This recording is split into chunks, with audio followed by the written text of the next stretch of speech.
cách sửa bàn phím nha. Bàn phím máy tính thì phím máy tính xài lâu ngày thì nó hay bị hư chỗ mấy cái chui này, lắc tới lắc lui á, mà đa số là bị hư cái đầu này, hư cái đầu. Đây là cái cổng PS2 nha. Phím này là đời cũ nha các bạn. Bây giờ hiện nay là đang xài cái bàn phím cổng USB.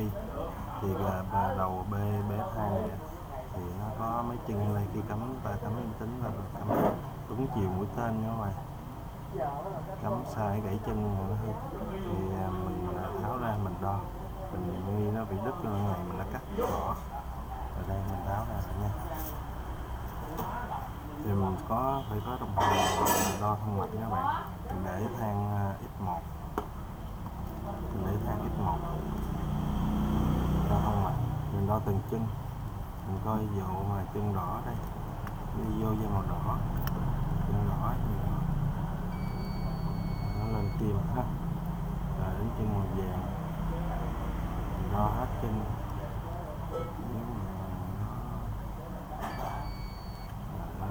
Màu nâu, rồi màu xanh lá, rồi cái mát, rồi con đất các bạn. Bây giờ là mình đo cái chui này, đo từng chân, mình đo từng chân coi nó có bị gãy chân không.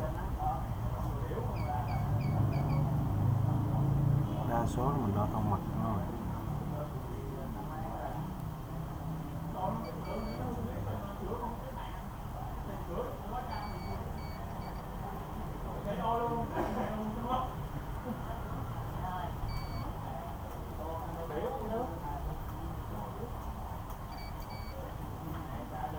Mát ở bên ngoài rồi, ok nhé các bạn. Bây giờ mình tiến hành đặt hàng lại.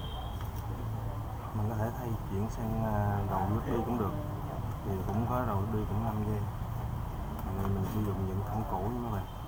Mình sẽ hàn vô, các bạn kiểm tra thông mạch, rồi mình hướng dẫn sẵn, mình hướng dẫn cho các bạn luôn là khi mà bị liệt phím á, thì các bạn coi phím nào, chẳng hạn mặt dưới phím A, phím S mình sẽ dò lên coi cái miếng cao su nào thì cái điểm đó mình sẽ dò mặt theo đó, mình coi mặt nó có bị đứt hay không. Thấy đa số là bị đứt nhưng mà các bạn ăn uống nước thì đổ vô nó sẽ chạm mặt, nó sẽ đứt mặt.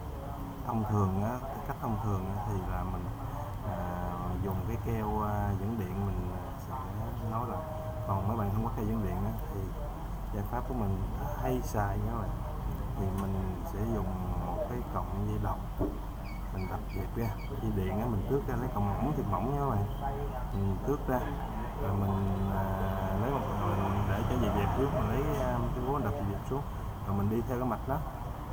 Đây ví dụ mạch ở đây đứt, mình đo thông mạch nó mình biết đứt, còn nó liệt nguyên một dãy phím thì là nó cũng đứt một mặt thôi.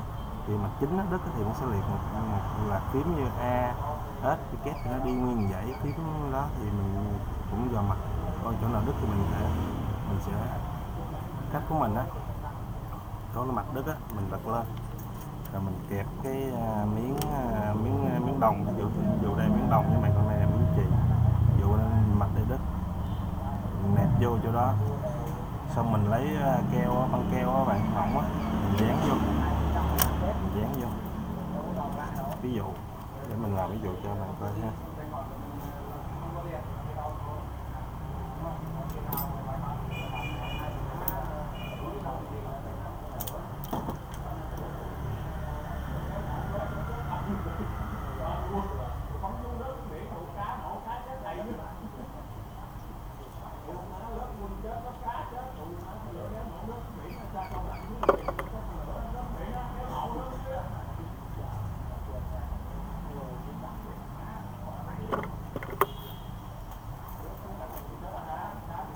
Đây, ví dụ đường mạch đứt mình sẽ sử dụng cộng đồng nhuyễn á, đồng nhuyễn mỏng á nha các bạn, mình lấy một sợi thôi.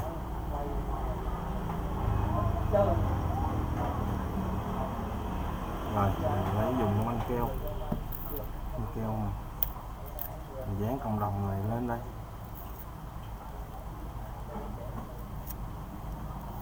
mình dán cộng đồng lên. rồi mình dán xuống cái chỗ mà nó bị đứt, mình ép chặt lại thì là rồi mình đo lại con mạch coi ha. Đó, mình dán lại.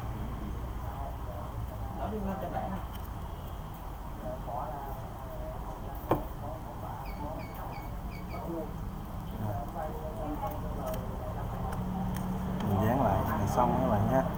Dán lại mình đo con mạch là nó thông rồi. Mình làm cách này là vừa tiện mà vừa rẻ tiền vừa có sẵn. Bạn có lấy cộng đồng tước ra dán băng keo lại ép vô là sẽ ok nha. Đó làm mà nhiều cái bàn phím này. Ha. Riêng bàn phím này nó chỉ bị đứt dây thôi, mình sẽ hàn dây lại nha các bạn. Rồi cái video này mình chia sẻ cho bạn là tận dụng lại những bàn phím cũ để mình sửa lại, mình giảm rác nha bạn, nhớ điện tử không, đừng bỏ đừng vứt bỏ đi. Đây là bàn phím hiệu Mitsumi nha bạn, mình đã xài 16-17 năm rồi nha. Mình mua năm 20 tháng 5 2007 nha các bạn, mua tại Phong Vũ em Phong. Các bạn thấy hay các bạn nhấn like giùm mình nhé, và cảm ơn các bạn rất nhiều nha. Bây giờ mình hàn lại và mình thử coi chắc chắn là sẽ được. Chào các bạn.